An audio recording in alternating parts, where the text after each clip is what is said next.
You're watching The Wellness Hour, the leader in medical news and information. I'm Randy Alvarez. Today's topic, fibromyalgia and chronic fatigue. With us, we have an expert on the subject, Dr. David Brady. Dr. Brady, welcome to the program.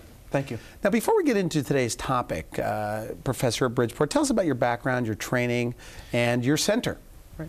I am a naturopathic physician and a clinical nutritionist. We are a group practice with a couple of different providers, and we provide what we call comprehensive medical care. Yeah, what does that mean, comprehensive? Well, versus, I'm hearing that more and more. Right. Some people giving lip service to it, others really doing it. Well, it is confusing. I agree with you. You hear out there naturopathic medicine, functional medicine, integrative medicine, comprehensive medicine, wellness medicine. There's a million terms.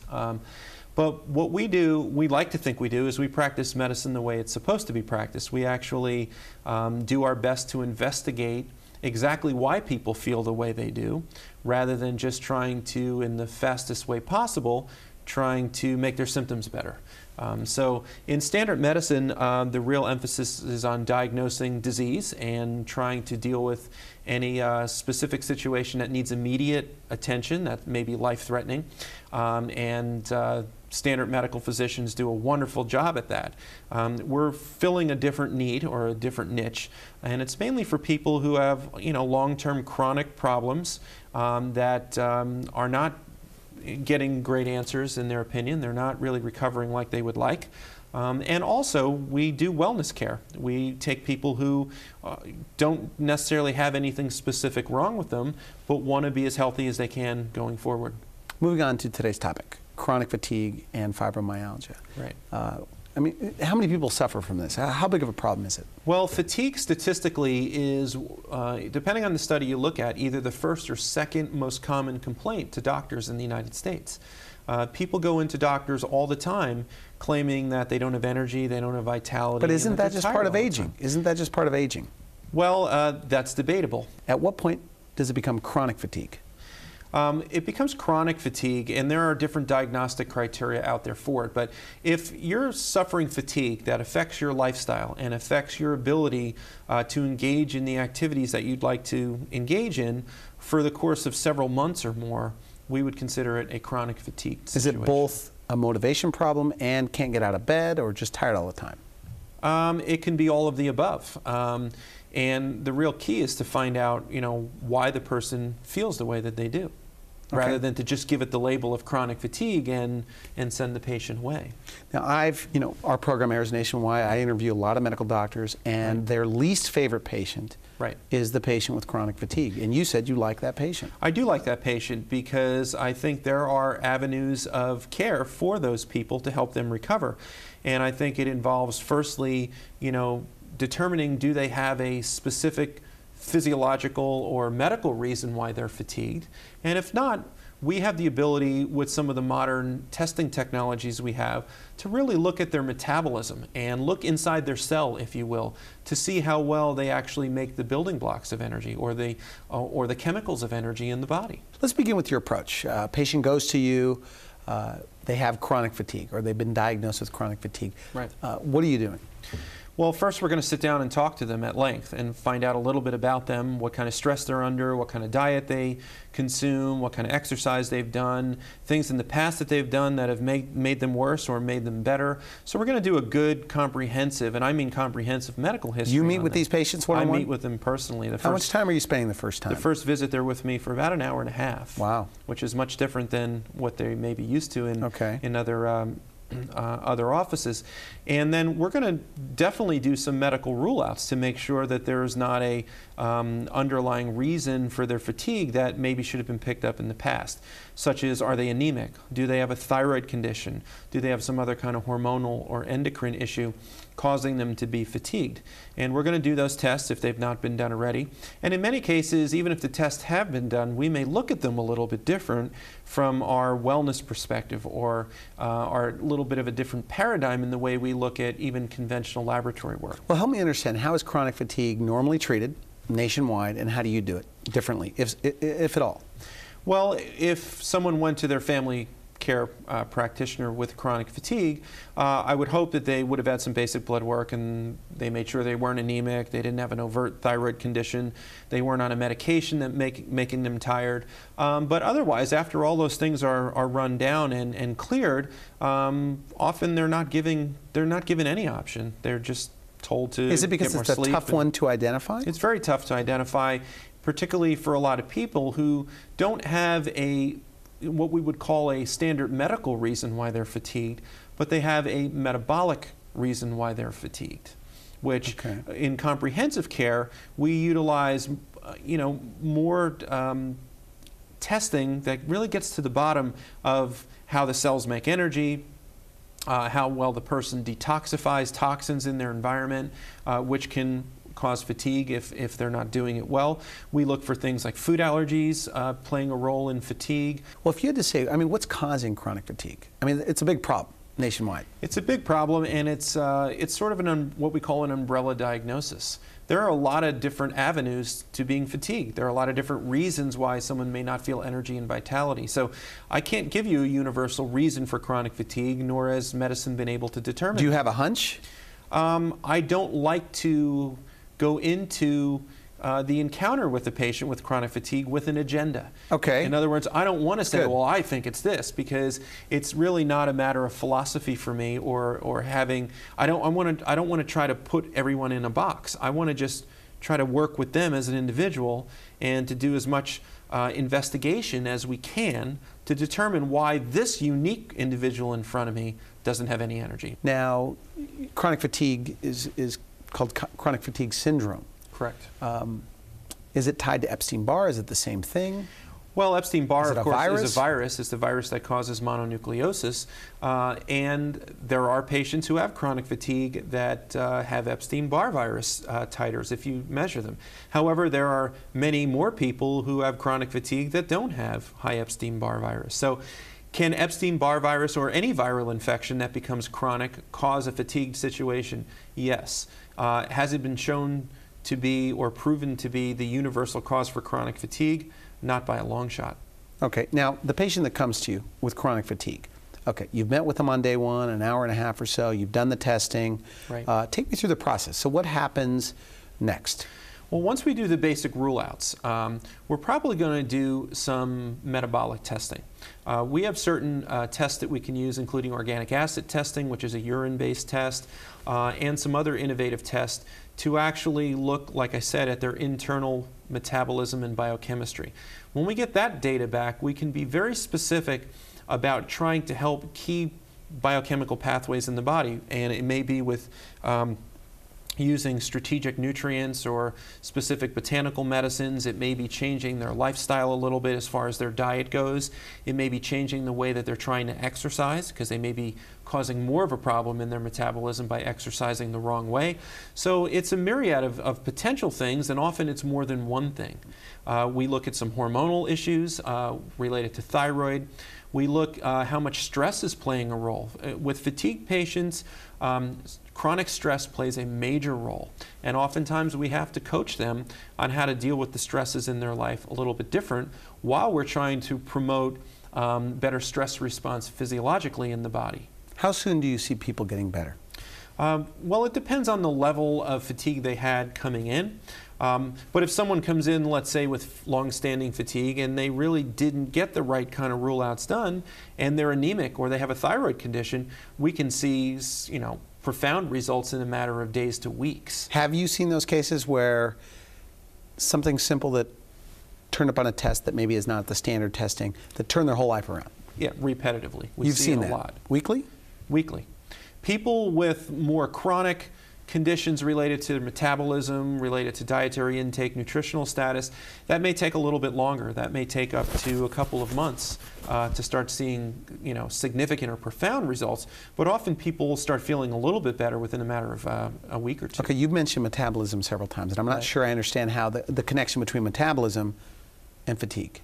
Well, by metabolism, most people when they hear metabolism, they just think, how well do I take the food that I eat and make it into energy and not gain weight? Right. That's part of metabolism. But metabolism really is collectively all of the different chemical reactions and biochemistry that's going on in our body at any given time. So really metabolism has control over everything that's happening in the body, not only from an energy perspective, but from a lot of other perspectives as well. However, energy is a key one. If your metabolism of energy production is problematic, you will be fatigued and you won't feel good. So there are tests that you can run that show that they have low energy levels, or what? Well, we can't quantify or measure someone's energy level, but what we can do is look at the biochemistry of energy and tell if it's working efficiently or not compared to average individuals. And how much of an impact can you have on that? It shows up on a test. We can have profound impacts depending on what the results are. By the way, we do this kind of testing not only in chronic fatigue patients. For instance, we use the same type of metabolic testing in high-level athletes so that they can get more energy output during their athletic event. So this testing is applicable not only in people with chronic illness, but in people who are looking to fine-tune their metabolism so they can be even better performers at whatever their athletic endeavor is. Now, would you say that your program, I mean, is it a program, I mean, you're aggressive with chronic fatigue? We're very aggressive with chronic fatigue. We don't go by the whole philosophy that, you know, once you have chronic fatigue, you're just, you know, chronically ill and you're never going to recover. We don't believe that at all. What is your response to a physician, and anticipating this interview, spoke to a physician that said, I think it's all in their head in 99% of the cases. You don't agree with that? No, I don't agree with that. Although they're just depressed. Although there are cases, in many cases, there is a component that is in their head, but I'm not implying that they're making it up. I'm implying that they may have a neurotransmitter imbalance, they may have some depression, they may have some stress-induced effects that are creating or contributing to their fatigue. So you don't think it's all in their head then? I don't think it's all in their head. So it's a physical problem? Generally, it is a physical problem. It's a metabolic problem quite frequently. Let me ask you a question. Okay. Can I turn the tables on you? Sure. What are you worried about with being exposed in your environment to chemicals? Whether it's chemicals from an industry, from processed foods, what would be your fright about being exposed to a toxic chemical? Well, you know, I guess I don't worry that much about it, but I guess that I would worry that I would get cancer. Exactly. Okay. Cancer, and that's what most people would say. However, you're about 20 times more likely to have fatigue if you're being exposed to a lot of chemicals in your foods, in your environment, or if your body is not handling the toxins that we're all exposed to by our everyday life and by our internal metabolism. If you're not efficiently dealing with those, you're going to be about 20 times more likely to get fatigue. Now, the answers on why are a little bit technical, but the stress in the body created by the toxins has a more profound effect on the organelles and the cells that make energy than it does on the genetics. So you're finding that these patients are toxic? Oftentimes they are. Not every patient. So you keep trying to put it in a box, and chronic fatigue by its very nature cannot be jammed in a box. That's why we have to deal with each person as an individual. Is it a difficult patient for you? It is a difficult patient, but it's at the same time a challenging patient, and it's very rewarding to help these people, because many times they've been everywhere and no one can seem to help them because no one's bringing all of the available tools and the available arsenal in modern metabolic medicine into play with trying to help them recover. Is this one of those problems where earlier treatment is much better? Once again, it's hard to say. It depends on what their problem is. But generally speaking, the earlier you turn any chronic condition around, the easier it is to turn around. So what are the onset symptoms? Before we move on to fibromyalgia, what are the symptoms? Well, the main symptom of chronic fatigue syndrome is obviously profound fatigue. Fatigue that affects you from engaging in the activities that you would like to in your life. Fatigue that is not generally relieved by sleeping. And some people report that their chronic fatigue symptoms came on after a flu-like illness or a viral-like illness. That was where the first investigations were done into whether this was a viral-based condition, such as you mentioned, Epstein-Barr virus. And in a subset of patients, that may be the case. but it's certainly not the case in a majority of patients. Many times it's just is what we call an insidious onset. It comes on out of the blue. Is it a bit of a buildup of lifestyle Oftentimes and nutrition? it is, and it depends on how quickly the patient really recognizes they have a problem and how likely that patient is in their personality to seek help. Dr. Brady, we're going to take a quick break. When we come back, moving on to fibromyalgia. You're watching The Wellness Hour, the leader in medical news and information. I'm Randy Alvarez. We're here with Dr. Brady, and we're talking about fibromyalgia. If you are suffering, you or a loved one, you have to watch this next segment. We'll be right back. You've seen it on TV. You're probably watching it right now. The Wellness Hour, the leader in medical news and information, has been on your television over the last 5 years, is now on the web. Log on to wellnesshour.com, where you'll see some of the most intriguing interviews of today's top physicians. Wellnesshour.com provides links to all your favorite doctors seen on the show, links to email host Randy Alvarez, and more. Don't wait another minute. Log on to wellnesshour.com and start feeling better today. Wellnesshour.com. Log on now. It is now clear that not only are nutritional supplements vitally important to maintaining good health, but studies show that they can help reduce the risk of and successfully manage many diseases. I've done my homework, and the nutritional supplements I take, give to my family, and recommend to my patients are from Designs for Health. Designs for Health, the leader in professional brand nutritional supplements.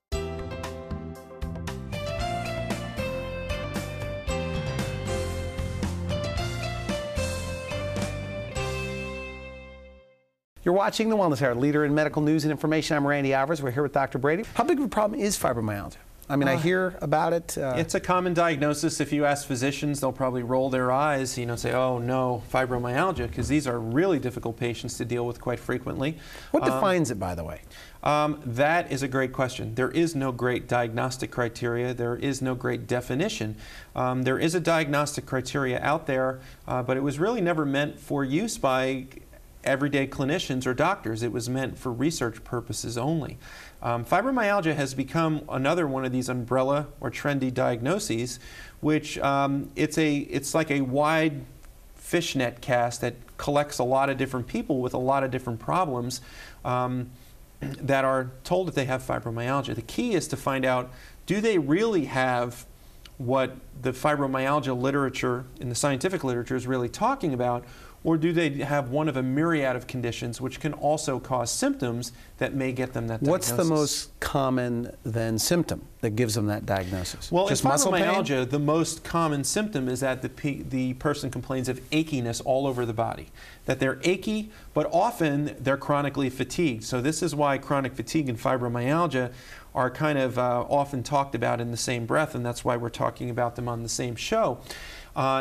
If you look at the symptoms that people complain of, the chronic fatigue patient versus the fibromyalgia patient, the fibromyalgia patient generally has all the complaints that the chronic fatigue patient has, except they have an additional one. They hurt all over. With fibromyalgia, if it doesn't show up on an x-ray, they've run all the blood work, and they still have it. Could it be that it's in their head? Well, it's not all in their head. All these people across the country and across the world are not making this up. With fibromyalgia, you have to go through a systematic approach to it, just like we talked about with chronic fatigue. Remember, they're also fatigued, so we have to make sure, just like in that other patient, they're not anemic, they don't have a thyroid condition, they don't have some other reason for being tired and achy all the time. And I did bring up thyroid disorders. That can cause fibromyalgia? Well, it doesn't cause fibromyalgia, but it can cause you to be fatigued and it can cause you to be achy. Okay. So once again, they get the diagnosis inappropriately of fibromyalgia.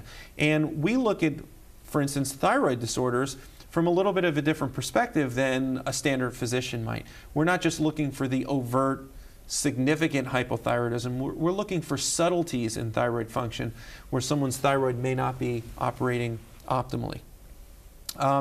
But we also want to look at metabolic issues. Just like with the chronic fatigue patient, we basically use a lot of the same diagnostic testing. We look into the metabolism of energy production because, for instance, I'm sure you've experienced, Randy, when you've gone out and exercised and done something you're not used to doing, a day or two later, your muscles are achy. Right. It's because you have metabolic waste products that have built up in the muscles. Is this how they feel? Because you did a certain, that's often how they feel. So oftentimes these people are stuck in a metabolic situation similar to the one you get into when you exercise too much, where you're not utilizing oxygen well and you're using alternate methods of metabolism to try to maintain energy. And they're stuck in this all the time. So they're in a constant situation where they're full of toxic metabolites that make their muscles ache, and they're tired all the time. So we now have ability with modern diagnostic testing to actually be able to test that. But it's not standard yet. I mean, it's not the mainstream. It's not standard yet. Okay. However, there are other segments of this patient population that have been diagnosed with fibromyalgia who probably more fit what the rheumatologist and what the medical literature is really trying to define when they use the term fibromyalgia. And fibromyalgia, fibro means the softer tissues, muscles, tendons, ligaments. Algia means pain. So it just means that they hurt all over. However, most of the research has shown that there's nothing wrong with those tissues. There's nothing wrong with the muscle. There's nothing wrong with where they hurt. In this segment of patients that the literature is really talking about, in a way it is in their head, but it's not that they made it up. Okay. They have a so it's real. It's real, but it's a problem of the way their nervous system processes information. Where the average person, if you touch them lightly on the arm, they feel it as light touch. However, the true classic fibromyalgia patient, if you touch them on the arm with a light touch, they may perceive that as pain. Is that right? Because their nervous system is not processing it right. It's confused. And there's disorganization in the way stimulus or sensory information that comes into the nervous system is perceived. So it is a problem in the head, so to speak, in the brain, in the central nervous system, not out in the tissues where they feel pain, but it's not in their head in the sense that they made it up. Are you seeing a turnaround in your practice? I mean, results. Yeah, we do see even that classic fibromyalgia, which is the most difficult to treat, turn around because we measure various neurotransmitters, we measure various parameters within the central nervous system, and we use therapies to try to turn that situation around. And a lot of those problems in the processing of pain are instituted by major stressful events. Okay. Either long-term stress, significant stressful events in the past, whether it's physical trauma like car accidents, whether it's witnessing a horrible crime, whether it's abuse in the patient themselves in youth or sometime in their life. But the changes in the nervous system that are created from significant stress or trauma can actually change the way we perceive our environment and perceive the information that's presented to us. Now, you know, and I've mentioned this before, but I've interviewed just about 1,000 doctors. Right. They don't like the fibromyalgia patient. Right. You like the challenge? I like the challenge, and it's gratifying to finally help that patient who has been suffering for a long time and they've not gotten good answers. They can be very demanding patients because sometimes they're frustrated because they've not gotten good answers and they feel that they, maybe they've been told it's all in their head. Maybe they've been put just on an antidepressant drug and they know that there are deeper reasons for why they feel the way they feel. So what do you say to those experts that say there's really nothing you can do for fibromyalgia? There's nothing you can do if your answer is to just look for a quick fix in a medication or if you're seeing the patient for 6 minutes and trying to make a decision on what's wrong with them. These are truly the patients who need comprehensive medical care. They need someone to really get to know them, to know their stresses, to know their lifestyle, to know their diet, and to take the time to run down all the different reasons why they may be feeling the way they do, and someone willing to use, you know, really cutting-edge metabolic testing to try to get firm answers on why the individual that's in front of them is feeling the way they do, rather than just trying to treat all fibromyalgia patients the same way. That's impossible because people who come in and say they have fibromyalgia, they have a whole host of different problems when you look at them from patient A to patient B to patient C. One may end up being a thyroid issue.